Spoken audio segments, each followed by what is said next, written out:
Fala galera, seja bem-vindo a mais um vídeo aqui no canal do Fabão. Dessa vez a análise deve ser Fight Night Mário Bautista contra Vinícius Oliveira, o Lock Dog, tá? A card começa às 7 horas da noite aí, 7 de fevereiro, sabadão.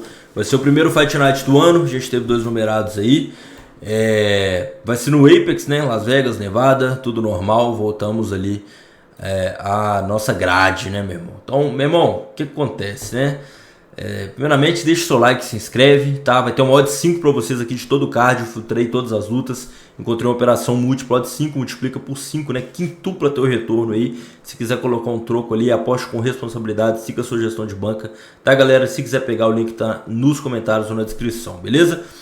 Deixa aí nos comentários o que vocês estão achando desse início de ano, o que você achou a luta do Diego, do Volca. Vamos trocar aquela ideia.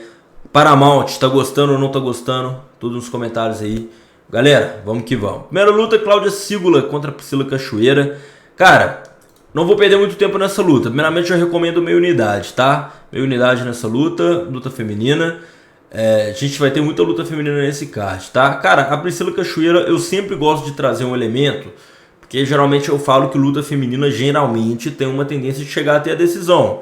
E aí sempre vale a pena pegar aquele mais de 1,5 rounds e tal, aquela parada para dar uma complementada que geralmente traz muito green. Porém, o histórico da Priscila não leva em consideração isso, tá, galera? As últimas 5 lutas da Priscila, todas acabaram pela via rápida, tá? Ou por nocaute ou por submissão, ela ganhou ou perdendo. Então, decisão, esquece nessa luta, tá? Eu acho que não vale a pena tanto ir a favor da decisão ou contra a decisão. Eu acho que não tem valor.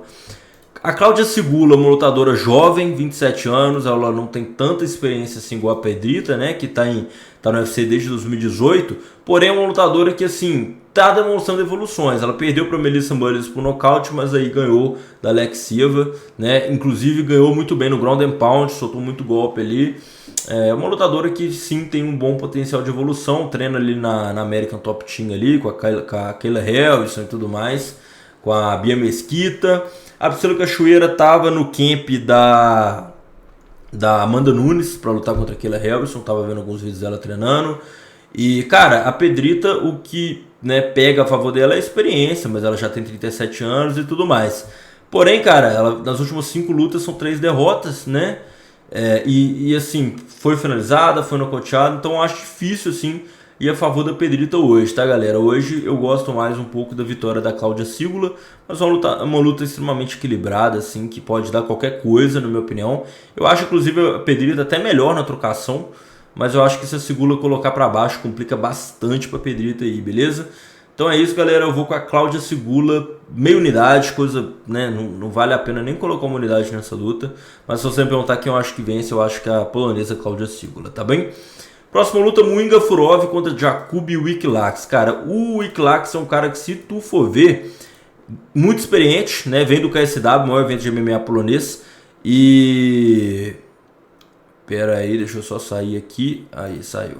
O Jakub Wikilax, se você for ver, ele vem do KSW. É um cara que tem muitas vitórias por finalização, guilhotina, mata-leão, triângulo, né? Cara, é um cara que tem realmente um background da trocação. Porém, o que destacou ele foi a vitória contra o Perry Mix, né? Que ele negou as quedas do Perry Mix. Quando foi pro chão, conseguiu se levantar, inclusive dar alguns botes no Perry Mix.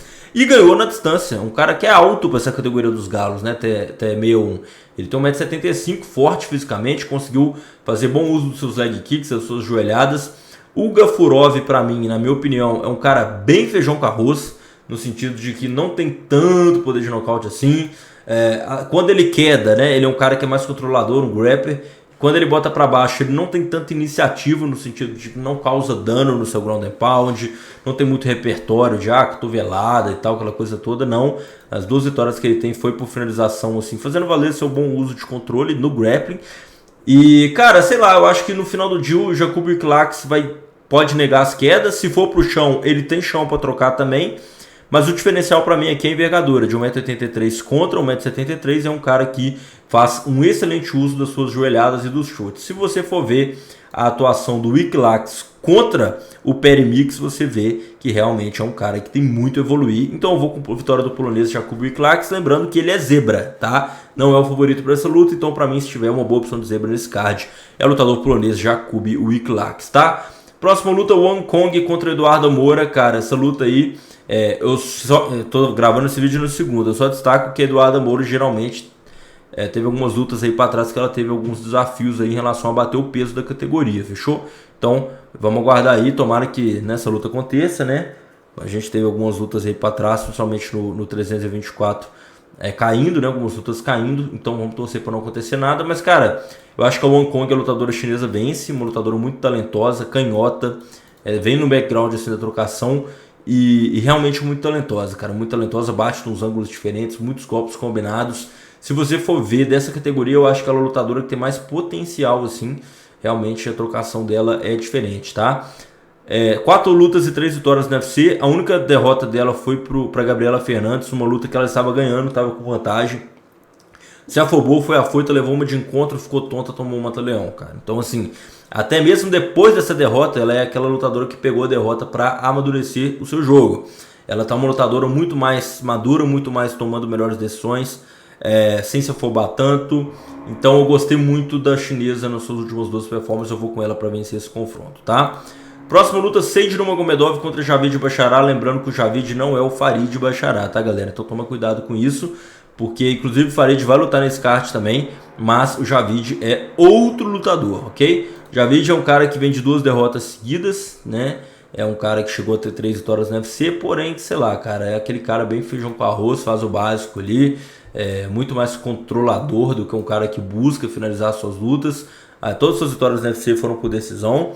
Ele perdeu, por exemplo, o Rick Simon, que é um wrestler, né? Acabou tomando um nocaute duro, caiu apagado. Perdeu para o Zahabi por decisão. Eu não gosto muito do jogo do Javid, tá? Eu gosto mais do jogo do irmão dele, do Farid.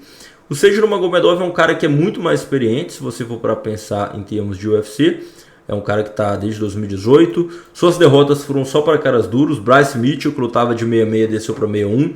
Né, foi a estreia do Bryce Mitchell nos Galos, quando o Seid lutou. Perdeu para o Vinicius Lockdog, que assim, foi uma luta boa. Lockdog, que inclusive tá com 5 vitórias seguidas no evento. Jonathan Martinez, um dos caras que chegou a ter uma das maiores sequências também. Raoni, que tá com 3 vitórias. Então o Seid Nurmagomedov é aquele cara duro, velho. Ele só pega pedreira, né? E quando perde, realmente perde pra cara bom. Então eu vou levemente aqui com a vitória do Seid, se você me perguntar quem eu acho que vence.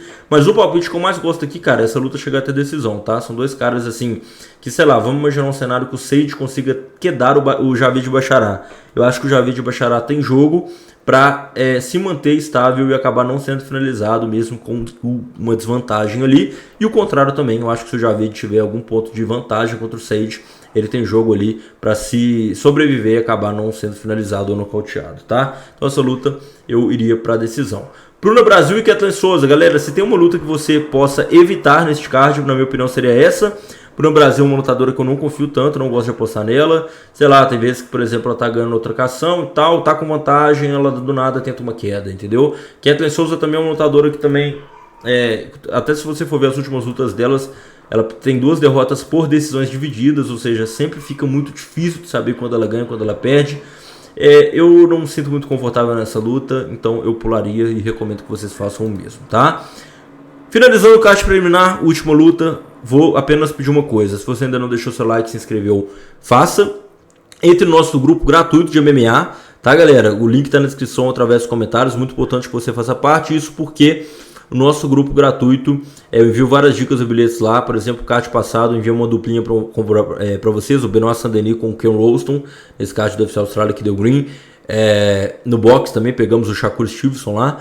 Então, muito importante que você faça parte, de graça, o link está na descrição nos comentários. Alex Morono contra Danil Donchenko, o Leão Velho contra o Leão Novo, né? O Danil Donchenko, vou falar um pouco dele, tem 24 anos, é um cara que vem do Muay Thai, ele é ucraniano, mas mora na Tailândia, treina na Tiger, uma academia muito tradicional da Tailândia. Ele é um cara que se destaca pelo seu Muay Thai, né? Muito bom uso de cotovelada. No TUF, ele ganhou todas as suas lutas muito bem, ganhou do Richard Martins, brasileiro que vai lutar LFA agora, ganhou do Matt Dixon, que é um cara bem promissor também, e ganhou do Rodrigo Cezinano por nocaute no primeiro round, negando as quedas e fazendo valer seu jogo de trocação.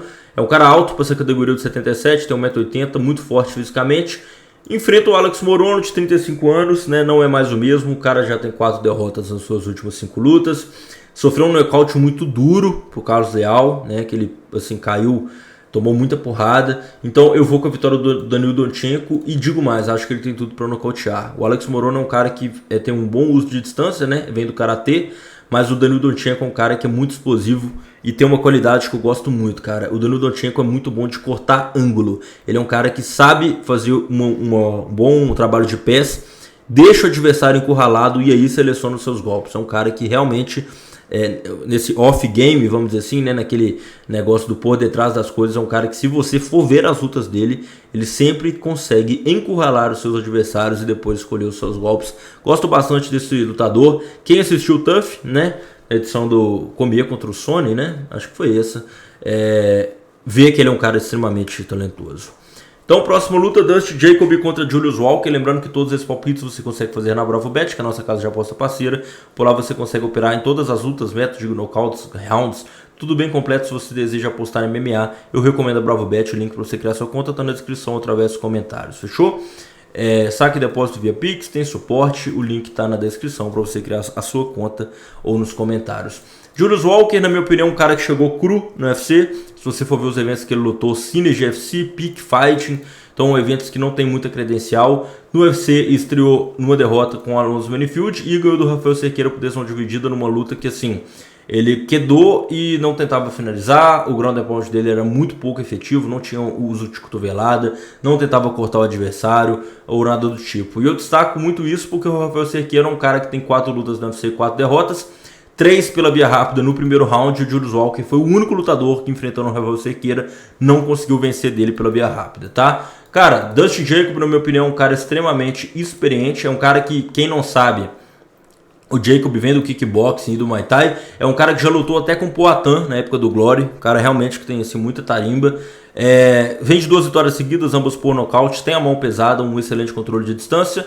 O ponto ruim que eu destacaria aqui é que o Dustin Jacob pode ser quedado, mas até no UFC, cara, ele nunca foi finalizado, é um cara que se vira nos 30 ali e consegue fazer a luta ficar em pé, então eu vou com a vitória do Dustin Jacob, muito mais experiente, um cara que tem 30 lutas contra o Julius Walker, que tem 8, fora as lutas de kickboxing, de Muay Thai, então realmente eu vou com a vitória do Dustin Jacob aí, beleza?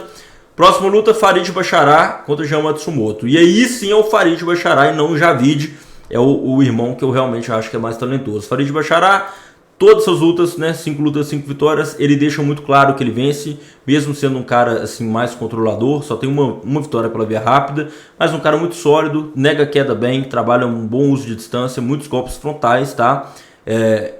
O Jean Matsumoto é um cara brigador, porradeiro, luta por todas as posições, é um cara que tem muita inversão, às vezes ele tá por baixo, ele fica por cima, ele tá no clinch, ele volta, enfim, ele briga por todas as posições, é um cara brigador mesmo, porradeiro. Vem de 2 lutas por decisão dividida, mas, cara, eu acho que não é um casamento bom pro Jean. O Jean tem muita qualidade, forte fisicamente, mas eu acho que o Farid é um jogo ruim para ele, no sentido de que eu vejo o Farid negando as quedas do Jean e conseguindo um pouco mais de êxito na parte da trocação, fazendo um bom uso da sua envergadura. Não considero um bom casamento pro Jean, mas claro, o Jean tem muita qualidade, eu acho que pode ser uma luta equilibrada, acho que vai ser a luta mais difícil de ambos na carreira, mas eu vou com o Farid aqui. Pelo casamento da luta, eu acho que o Farid nega as quedas do Jean e consegue imprimir um pouco mais de volume e contundência na parte da trocação, então eu vou com a vitória do Farid Basharat, fechou? Galera, lembrando que todos os melhores palpites você consegue pegar no meu grupo VIP, tá? Um grupo selecionado com 5 a 10 entradas todos os dias no mercado de luta, tá, galera? Você vai pegar apenas o bilhete pronto com o link, beleza? Não tem muito segredo, muito mistério. Para você adquirir qualquer plano do mensal ou anual, o link tá na descrição ou através dos comentários, tá? Michal Oleksiejczuk contra Marc-André Barriault, luta que, na minha opinião, só tem uma leitura, né? O Barriault, se você for ver, já tem 35 anos, suas últimas 5 lutas, 4 derrotas, tá? A única vitória que ele tem foi contra o Bruno Silva, o blindado, que nem está no UFC mais. Então, para mim, é um cara que já está perdendo performance, apresentando exibições cada vez piores, né? Se a gente for ver. Enquanto o Michal Oleksiejczuk é um cara que, assim, sempre teve talento, sempre teve, assim... É um cara de 30 anos, né? Inclusive tem até mais lutas que o Barriault, apesar de ser 5 anos mais jovem. Mas é um cara canhoto, um cara bom de trocação, mão pesada. Tem 8 vitórias por nocaute no UFC. E, na minha opinião, ele já lutou de meio pesado, né? Já lutou de 8-4. O que eu gosto do Michal Oleksiejczuk é que ele é humilde o suficiente para aprender. A luta contra o Caio Borralho, pá, não sei o que. Aí ele foi para Fight Nerds, levou o irmão, que inclusive foi para o UFC, o Cesar Oleksiejczuk, treinando lá. E é um cara que, desde que ele mudou para Fight Nerds, né, fazendo seu camp, ganhou as suas últimas 2 lutas por nocaute no primeiro round. Então eu vou com a vitória do Michal Oleksiejczuk, que eu acho que ele tem tudo para nocautear. Não tem outro palpite para mim nessa luta. Próximo confronto, Jailton Almeida Malhadinho contra o Rizvan Kuniev. Kuniev é um caso engraçado, né? Que ele já estreou contra um top 5, que é o Curtis Blades, e aí perdeu. E aí agora vai lutar contra o Malhadinho, que é um top 10, né, cara? Não dá muito pra entender. O UFC realmente parece que acredita muito nesse russo. O Malhadinho é um cara extremamente bom para os pesos pesados, no sentido de que é um casamento muito difícil, porque ele é um cara que consegue quedar qualquer um. Não gostei muito da última exibição contra o Volkov, eu perdi uma odd de 50, só faltava a vitória do Malhadinho. E eu esperava muito essa vitória dele, porque assim, foi uma luta que, na minha opinião, não sei se eu vou estar sendo muito sincero ao falar isso, mas eu acho que o Malhadinho não ganhou porque ele não quis, cara. Porque assim, várias vezes ele quedava o Volkov e ficava por cima, mas não golpeava, né? A impressão que dava é que o Volkov, mesmo por baixo, conseguia acertar mais o Malhadinho do que ele por cima. Então o Malhadinho tinha tudo para ter ganho essa luta, conseguiu quedar, conseguiu exercer controle, mas não estava golpeando, não estava soltando golpe, cotovelada, soco de cima para baixo. Faltou o ground and pound, meu irmão. Então, mas enfim, né, ignorando essa luta, só destacando a última performance do Malhadinho, eu acho que o Malhadinho tá lutando contra a galera da prateleira tem muito tempo, e o Kuniev estreou no UFC agora. Eu acho que essa luta não faz sentido para mim, o Kuniev deveria estar lutando contra outros adversários. Então eu vou com a vitória do Jailton Malhadinho, vou seguir o que eu realmente acho que é certo na minha linha de raciocínio aqui. E o russo até fez uma luta boa com o Blades, mas enfim, eu acho que o Malhadinho tem tudo aí para botar para baixo e vencer essa luta. Próxima luta, Amir Albazi contra Kyoji Horiguchi, tá? Lembrando, segue a gente no Instagram, @FabonTips, tá, galera? O mesmo usuário aqui do YouTube. E segue a gente no Instagram também, @FabonTips, não esquece. Não sei se eu falei de novo, segue a gente no Instagram. Galera, Amir Albazi contra Kyoji Horiguchi. Amir Albazi é um cara que, na minha opinião, luta muito pouco. Lutou uma vez em 2024, uma vez em 2023, não lutou em 2025. Essa luta contra o Kakara França, ele ganhou por decisão dividida, na minha opinião, garfo, tá? Ele não ganhou essa luta. Contra o Brandon Moreno também perdeu, né? Muito claro essa luta. E o Kyoji, meu irmão, um cara que, assim, tá na sua segunda passagem no UFC. A primeira, ele ganhou de todo mundo, menos do Demetrius Johnson. E voltou ganhando, finalizando um cara que é do chão, que é o Tajiro Lambekov. Gosto muito do Kyoji, um cara que é da American Top Team, parceiro de treino do Pantoja. Extremamente sólido na parte de trocação, móvel, rápido. Acho que é uma luta que também pode ser que chegue a decisão, mas eu vou com a vitória do japonês, galera. Muito sólido, jogo muito eficiente, muito técnico. Adorei adorei é foda, né? Falar adorei. Mas eu gostei muito da vitória do Horiguchi contra o Lambekov. Pra mim é um cara que, assim, chega pra ir pras cabeças, mas uma ou duas lutas pode até disputar o cinturão, tá, galera? Realmente brabo esse japonês aí. Vamos para a última luta do card, galera. Lembrando que tem uma odd 5 para vocês aqui no link fixado. Meus melhores palpites você encontra no meu grupo VIP, galera. Grupo selecionado, 5 a 10 entradas, todos os eventos de lutas ao redor do mundo, claro, principalmente no UFC. Cara, o Mário Bautista contra o Vinícius Oliveira. Vinícius está com azarão. Acho que um excelente pedido do Lock Dog aqui. Lock Dog é um cara que tem mais envergadura. É um cara forte fisicamente, que corta muito peso, fica grande para essa categoria do 61. Tem 4 lutas no UFC. Vou destacar algumas coisas que eu gosto do Lock Dog, tá? Contra o Sopage, ele demonstrou ter muito senso de urgência, tava perdendo aquela luta se fosse para decisão. No terceiro round ele conseguiu uma joelhada que acabou levando o Sopage ao nocaute. Contra o Rick Simon, ele tava com o pé quebrado, com o joelho lesionado, sei lá, que ele acabou meio que se ferrando ali no meio da luta. Conseguiu ter muita resiliência para levar essa luta até o final, ficar inteiro e ganhar os rounds. Então ele demonstrou ter senso de urgência, demonstrou ter resiliência. E para mim o principal, que é o determinante, ele demonstrou ter eficiência no jogo que o Mário Bautista propõe. Ele enfrentou 2 grapplers, que é o Khalil Phillips e o Seiji Nurmagomedov, e conseguiu ganhar dos 2. O Mário Bautista é um cara que vem do... Tipo assim, as lutas dele que ele geralmente vence no Western. Até mesmo essa luta contra o José Aldo aqui, se você for ver, o que ele fez? Ele levava o José Aldo pra grade, tentava quedar e ficava ali golpeando. O Vinícius Lock Dog já demonstrou, tem um histórico recente positivo, enfrentando caras do estilo do que o Mário Bautista propõe. Por isso que eu acho que o Lock Dog vale a pena ir nele, nem que seja um troco do pão. Um cara forte fisicamente, é melhor na envergadura. Quando ele lutou contra caras do estilo do Mário Bautista, ele conseguiu ganhar, que é o Khalil Phillips e o Seiji Nurmagomedov, e é um cara que tem senso de urgência e resiliência durante a luta. Então, gosto do Lock Dog, acho que é uma boa pedida. Além de que, não posso deixar de destacar, é um cara que é um pouco mais experiente que o Mário Bautista. O Mário Bautista tem 19 lutas, o Lock Dog tem 26. Então, acho que sim, vale a pena, tem valor. A gente colocou um troco no Lock Dog, fechou? Tamo junto, galera. Tamo junto, forte abraço, valeu, bom evento pra gente.